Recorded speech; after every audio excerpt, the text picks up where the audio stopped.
दूर बैठे 4 बंदे जो हर डायरेक्शन में बैठे रहते हैं स्नाइपर लेकर, वो सीधे इन अटैकर्स पर वहीं से गोली मार देंगे। क्या लगता है किसकी सिक्योरिटी ज्यादा स्ट्रांग होगी जब कंपैरिजन होगा वर्ल्ड के 2 टॉप लीडर्स का? एक तरफ है अमेरिका के प्रेसिडेंट डोनाल्ड ट्रंप और दूसरी तरफ है इंडिया के प्राइम मिनिस्टर नरेंद्र मोदी। आज 3D एनिमेशन से इन दोनों की सिक्योरिटी का एपिक कंपैरिजन करेंगे। मोदी जी की कार कितनी स्ट्रांग है ये तो आपने पहले वीडियो में देख ही लिया। आज कंपैरिजन होगा इन दोनों वर्ल्ड लीडर्स का कि जब ये बाहर स्पीच देने जाते हैं तो किसकी कितनी हैवी सिक्योरिटी होती है। ये दोनों वर्ल्ड लीडर्स कितने सेफ हैं इसकी टेस्टिंग करने के लिए हमारे पास में आज ये 5 अटैकर्स हैं। ये अटैकर्स सबसे पहले बिना किसी हथियार के अटैक करेंगे। उसके बाद में जो दूसरा अटैक ये करेंगे वो करेंगे बेसबॉल बैट और हॉकी स्टिक के साथ में। और तीसरा सबसे खतरनाक अटैक होगा जब ये 5 अटैकर्स पिस्टल लेकर इन दोनों वर्ल्ड लीडर्स पर अटैक करने की कोशिश करेंगे। आपको क्या लगता है इन कंट्री लीडर्स की सिक्योरिटी इन्हें अटैक से बचा पाएगी? सबसे पहले अटैक होता है यूएस प्रेसिडेंट पर। अब इस पोजीशन में प्रेसिडेंट के पास में हमेशा 8 से 10 सीक्रेट सर्विस ऑफिसर्स रहते हैं।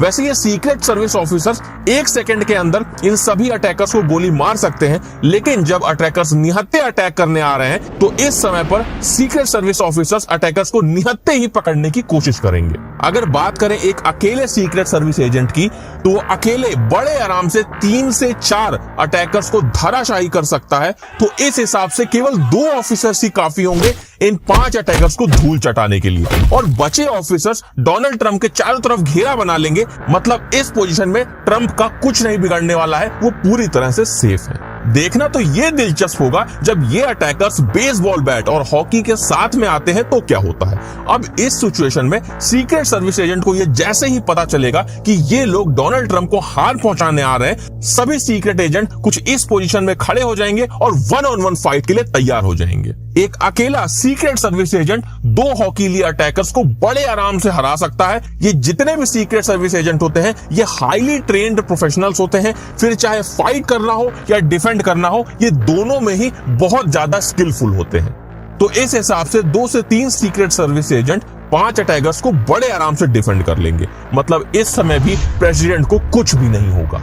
दिलचस्प तो ये देखना होगा कि जब ये सभी अटैकर्स पिस्तौल लेकर प्रेसिडेंट पर अटैक करने आते हैं तो फिर क्या होता है। अब ये अटैकर्स जैसे ही डोनाल्ड ट्रंप के पास आने की कोशिश करेंगे, दूर बैठे 4 बंदे जो हर डायरेक्शन में बैठे रहते हैं स्नाइपर लेकर, वो सीधे इन अटैकर्स पर वहीं से दूर से ही गोली मार देंगे और इन 5 अटैकर्स का केवल 10 सेकंड के अंदर में ही काम तमाम हो जाएगा।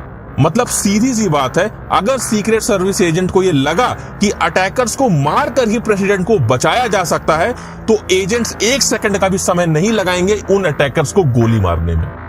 क्या लगता है मोदी जी की सिक्योरिटी इन अटैकर्स का क्या करेगी? सबसे पहली बात एक समझ लो कि मोदी जी की सिक्योरिटी में हर समय 10 से 12 एसपीजी कमांडोज उनके एकदम नजदीक होते हैं। अब इन 5 बंदे अगर निहत्थे मोदी जी के पास में आएंगे तो मोदी जी का कुछ भी नहीं बिगाड़ पाएंगे। और अगर ये हॉकी लेकर बैट लेकर मोदी जी के पास आएंगे तब भी ये उनका कुछ नहीं बिगाड़ पाएंगे। ये एसपीजी कमांडो उनको आराम से संभाल लेंगे। मजेदार तो ये देखना होगा कि जब ये पिस्टल लेकर आते हैं तो एसपीजी कमांडो इनका क्या करते हैं। अब ये 5 अटैकर्स पिस्टल लेकर सीधे मोदी जी की तरफ बढ़ने लगते हैं। अभी आपने देखा कि डोनाल्ड ट्रंप की सिक्योरिटी में कुछ सीक्रेट सर्विस एजेंट स्नाइपर लेकर खड़े रहते हैं, लेकिन मोदी जी की सिक्योरिटी में ऐसा कुछ भी नहीं होता है। स्नाइपर लेकर कोई भी एसपीजी कमांडो नहीं खड़ा होता है। तो इसलिए जैसे ही ये 5 अटैकर्स मोदी जी के पास आने की कोशिश करेंगे, एसपीजी कमांडोज ही इन्हें गोली मार देंगे और केवल 10 सेकंड के अंदर ये 5 अटैकर्स का काम तमाम हो जाएगा और मोदी जी पूरी तरह से सेफ रहेंगे। अगर आप ये जानना चाहते हैं कि मोदी जी की कार कितनी ज्यादा सुरक्षित है तो आप ये वीडियो देख सकते हैं। इसी तरह के और 3D इंफॉर्मेटिव वीडियोस देखने हैं तो ये वाला वीडियो आप देख सकते हैं।